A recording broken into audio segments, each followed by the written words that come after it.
អូខេសួស្តីបងប្អូនទាំងអស់គ្នាថ្ងៃនេះគឺយើងធ្វើវីដេអូទី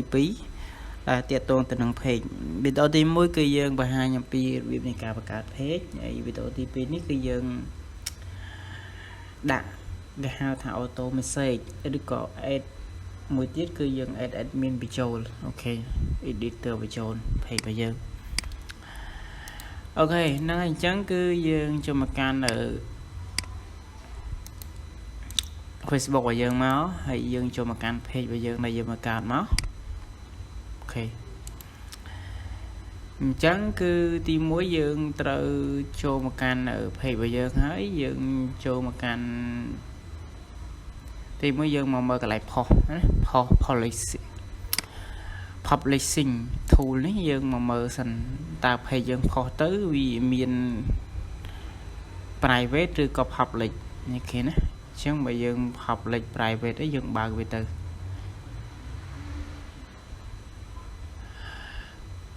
អូខេ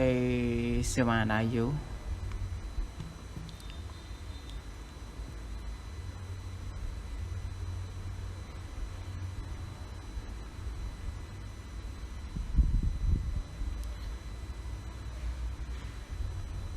អូខេ public យើងផុសវាជា public អូខេយើងបែកមកវិញមកស្អីហើយទី1យើងមកមើល quality page quality គឺ page របស់យើងគ្រីសចឹងមានន័យថា page របស់យើងវាអត់មានបញ្ហាទេណា page របស់យើងល្អអូខេចឹងគឺ edit page info នេះគឺយើង edit ទៅលើអ្វីដែលយើងបានកំណត់ណាកន្លែងយើងដាក់លេខទូរស័ព្ទចឹងទៅដាក់ email ដាក់អីចឹងទៅដាក់ website location ហ្នឹងគឺយើងដាក់តាមហ្នឹងមក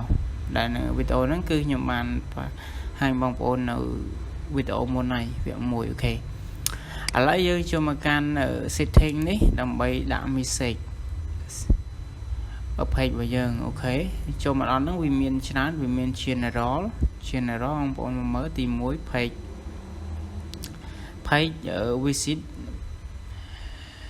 liability អូខេខ្ញុំអត់សូវចាស់ក្នុងលេខហ្នឹងគឺកន្លែងហ្នឹងគឺយើងសំខាន់គឺយើងត្រូវយក public បើយើងយក unpublic គឺ page របស់យើងគឺយើងបើយើងយកអាខាងក្រោមនេះគឺ page របស់យើងគឺផុសទៅគេអត់មើលឃើញទេអញ្ចឹងយើងយកអាខាងលើហ្នឹងគឺត្រូវហើយអូខេណាអញ្ចឹងយើងមិនបាច់កំណត់កាយអីទី1ទៀតគឺ visitor post គឺការ post របស់យើងគឺយើងត្រូវ allow ទាំងអស់ allow public allow video review post order before post review post order people before they are to page ចឹងមានន័យថាគេ review គេឃើញ post យើងដោយមនុស្សដទៃទៀតពីមុនដែលគេបានឃើញ page យើងហើយអូខេយើងចុចមក review ម្ដងទៀតមកឲ្យគេឃើញម្ដងហើយម្ដងទៀតចឹងណាអូខេយើងអាច save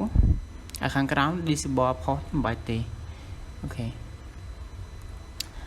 កន្លែងមួយទៀត auto generator video caption and subtitle អូខេ subtitle អញ្ចឹងយើងមកមើលជា subtitle របស់យើងអានេះ auto creator វាបង្កើត subtitle ឲ្យខ្លួនឯងអញ្ចឹងយើងមិនបាច់ទេ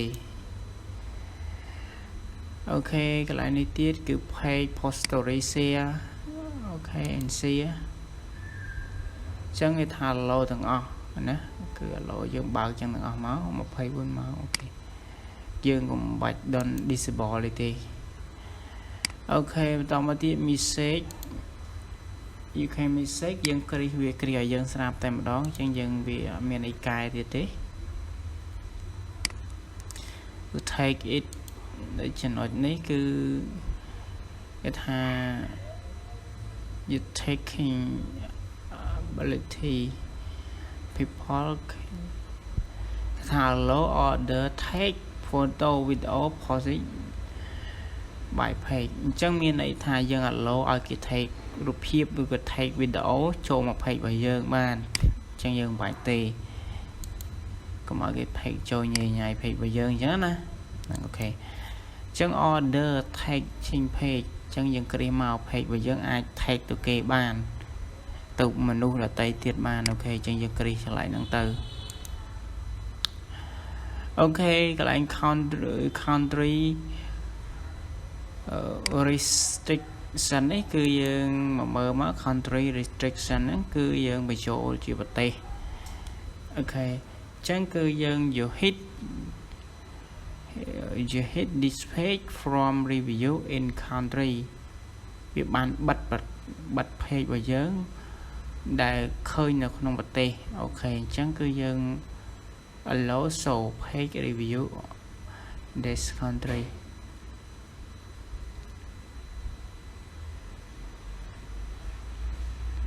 អានេះគឺគេថាការបង្ហាញ page របស់យើងណា review នៅលើប្រទេសតែមួយឯងតើគេឲ្យឃើញប្រទេសណាមួយអញ្ចឹងណាហ្នឹងហើយអានេះគឺ hit នេះគឺបិទ page របស់យើងអូខេ review from page ខាងលើនេះមានន័យថា page របស់យើងបង្ហាញទៅប្រទេសណាមួយគេឃើញប្រទេស3មួយចំនួនអញ្ចឹងទៅយើងអាចបញ្ចូល country អញ្ចឹងយើងមិនបាច់បញ្ចូលអីទេអូខេកន្លែងនេះមួយទៀតគឺ age restriction ហ្នឹងគឺយើងវាមានការកំណត់ page របស់យើងកំណត់តាពីអាយុប្រមាណឡើងទៅអាចមើលឃើញ page របស់យើងអញ្ចឹងណាឧទាហរណ៍ថា people មនុស្សចាប់ពី17ឡើងទៅអាចមើលឃើញ page របស់យើងអញ្ចឹងបើយើងអត់ទេយើងយក public មកជាទូទៅអូខេក្មេងក៏អាចមើលឃើញចាស់ក៏មើលឃើញអញ្ចឹងណាអូខេកន្លែងនេះគឺ common content modern traction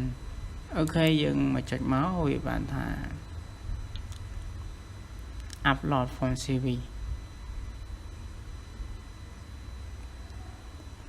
ចូលជ្រើសរើសពាក្យដែលអ្នកយើងថាជ្រើសរើសពាក្យដែលយើងបានចូលជាមួយ Egypt from page អូខេយើងមិនបាច់ទេកន្លែងហ្នឹងយើងមិនតាក់ទងអីទេ CV អីនេះអត់ទេយើងមិនបាច់ទេអូខេចំណុចទាំងអស់ហ្នឹងវាដូចជាអត់មានចំណុចណាសំខាន់ទេកន្លែងនេះគឺ page របស់យើង upload អូខេកន្លែងនេះគឺបន្តមកទៀត potentiality no word be blocked from page អញ្ចឹងវាមានពាក្យខ្លះដែលយើងត្រូវ block នៅលើ page អញ្ចឹងយើងមិនបាច់ទេ page របស់យើងពាក្យអីក៏មិនបាច់ block ពាក្យខ្លះទេអូខេអញ្ចឹងគឺ page របស់យើងមិនបាច់ត្រូវការអីច្រើនទេចំណុចទាំងអស់ហ្នឹងគឺសុទ្ធតែ auto public អូខេហ្នឹងគឺចំណុចទាំងអស់ហ្នឹងគឺសុទ្ធតែអត់ត្រូវកែយើងកែតែចំណុចខាងលើគ្រីសតាមមួយចែកខាងលើមួយហ្នឹងបាទហើយ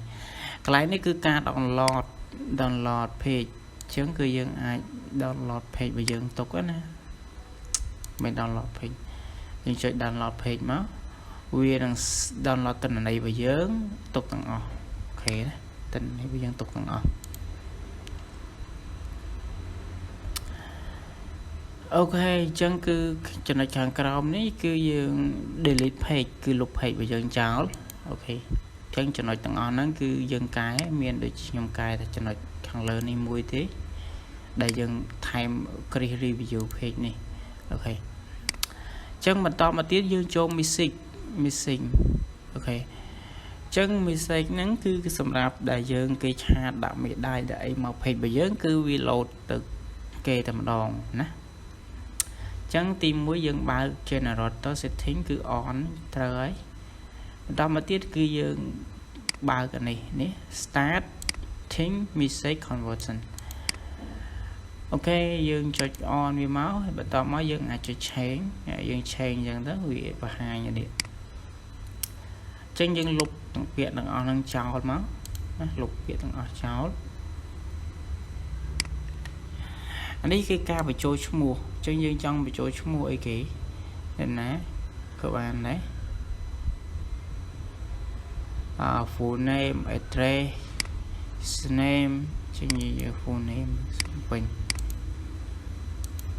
ចឹងគឺយើងដាក់មកសួស្ដីចឹងមកអូខេ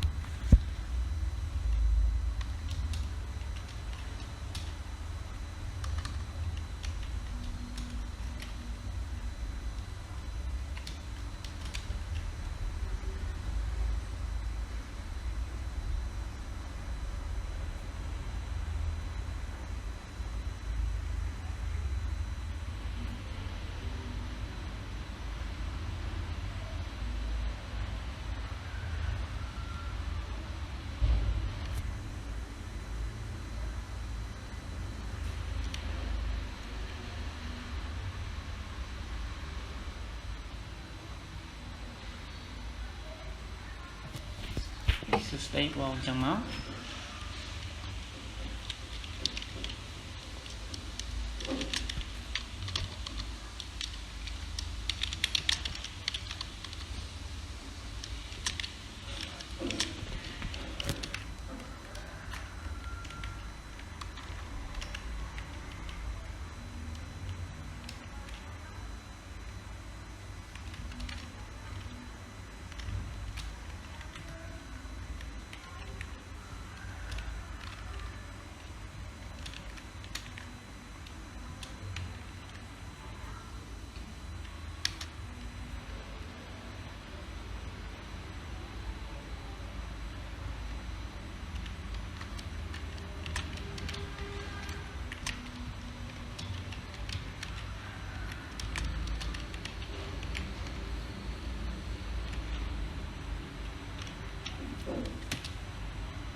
ចឹងយើងដាក់ចឹងមក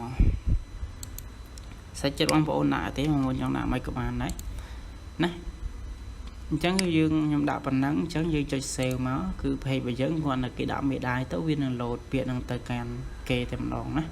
កាន់គេតែម្ដងអូខេគឺចំណុចខាងក្រោមទៀតដូចជាអត់មានអីទេឡង start message website អត់មានអីទេset up នេះក៏ convert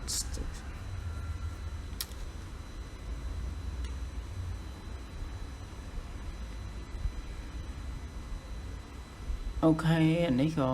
យើងបើយើងចង់ពេញអានេះយើង always message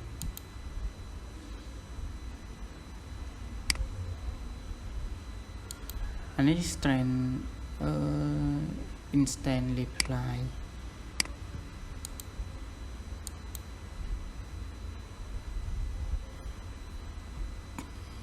ដូចជាយើងមិនត្រង់ពេញទេកន្លែងហ្នឹងអូខេហ្នឹងហើយគឺការពេញ message គឺយើងពេញកន្លែងហ្នឹងរួចរាល់ឥឡូវយើងចូលមកកាន់ page rule ដើម្បី add ជា admin បញ្ចូលនៅ page របស់យើងអញ្ចឹងយើងគួរដាក់អញ្ចឹង admin របស់យើងគឺមានមួយហើយអញ្ចឹងបើយើងចង់ដាក់ admin មួយទៀតឬគឺ editor មួយទៀតយើងអាចបញ្ចូលមកដល់យើង search ណា search នេះ search ឈ្មោះនេះបងប្អូន search ឈ្មោះ account បងប្អូនមួយទៀតមក account បងប្អូនឈ្មោះអីយើងអាចដាក់បញ្ចូលជា admin មួយទៀតអញ្ចឹងទៅ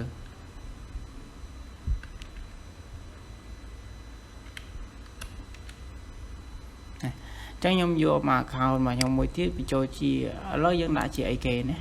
យើងដាក់ជា admin ជា editor ជា moderator ជឿក៏ជា advertiser វាមានច្រើនអញ្ចឹងយើងអាចដាក់ជា editor យើងដាក់ editor អញ្ចឹងតោះអូខេអញ្ចឹងយើងមក search មិញមកឈ្មោះបើយើងអញ្ចឹងយើងខ្ញុំមក select account របស់ខ្ញុំមួយនេះចឹងអញ្ចឹងយើងចុច add ណា add បញ្ចូលមកអូខេបន្តមកបងប្អូនទៅដាក់ password account Facebook បងប្អូនណា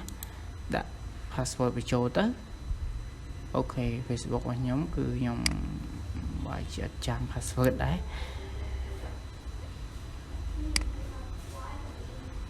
អញ្ចឹងបងប្អូនត្រូវដាក់អូខេឥឡូវខ្ញុំសាកដាក់ Facebook របស់ខ្ញុំសិន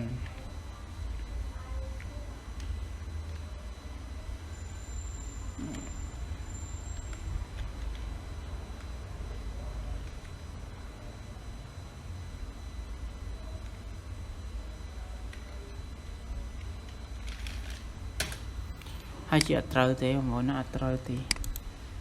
ចឹង Facebook របស់ខ្ញុំភ្លេច password អីតតែបើករក password ទៅចាំអូខេចាំតិចបងប្អូនណាខ្ញុំបើកមើល password Facebook សិន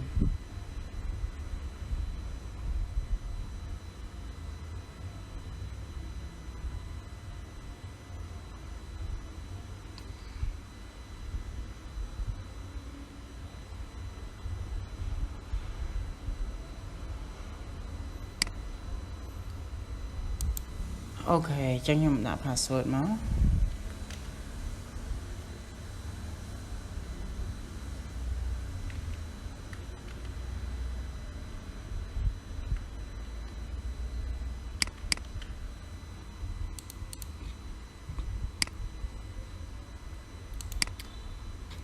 អូខេចឹងគឺខ្ញុំបាន add បញ្ចូលនេះអូខេណា add ជា editor បញ្ចូលហើយចឹងគឺយើងត្រូវទទួល pending ហ្នឹងគឺយើងត្រូវទៅបើក account មួយនេះទៀតណាទៅបើក account មួយហ្នឹងហើយយើងទៅ confirm account មួយហ្នឹងទៅយើងអាចទទួលជា editor បានណាយើងត្រូវទៅចូលកាន់ Facebook មួយនេះទៀតមកយើង confirm ទៅយើងនឹងទទួលជា editor ហើយបើយើងអត់ចង់យើងចង់ដកវិញយើងច្រឡំអីយើងចង់ដកវិញយើងជា cancel មកណាជា cancel ចឹងមក confirm មកគឺយើងដកវិញហើយអូខេចឹងគឺការ add បញ្ចូលជា editor add បញ្ចូលជា admin អីគឺយើងអាចដកក៏ចេញបានប៉ុន្តែបងប្អូនត្រូវចាំថាបើយើងជា admin ហើយយើងត្រូវ add គេបញ្ចូលជា admin មួយទៀតគឺយើងប្រហែលជាអាចដកគេបានទេណាជាតិណាបើយើង editor យើងត្រូវតែដកយើងចង់ដកឲ្យចេញបានយើងត្រូវដាក់គេជា editor ណា editor គឺគេយើងអាចដកឲ្យចេញបានបើដាក់គេជា admin ចឹងគឺភាពស្មើគ្នាប្រហែលជាយើងអាចដកគេចេញបានទេណាហ្នឹងហើយចឹងតតែយើងដាក់ page owner ទៅយើងអាចដកឲ្យចេញបានណា page owner ចឹងគឺហើយជាវីដេអូហ្នឹងមកហាញបងប្អូនមានតែប៉ុណ្ណឹងទេអូខេវីដេអូទី2គឺមានតែប៉ុណ្ណឹងហើយវីដេអូក្រោយទៀតគឺខ្ញុំបង្ហាញបងប្អូនអំពីរបៀបនៃការ boot ម្ដងអូខេឥឡូវយើងវីដេអូយើងមានតែប៉ុណ្ណឹងទេបាទសូមអរគុណសូមជម្រាបលាហើយបងប្អូនកុំភ្លេចជួយចុច Subscribe Channel ខ្មែរ Snow Lake ផងដើម្បីនឹងទទួលបានចំណេះដឹងថ្មីជាបន្តទៀតបាទសូមអរគុណ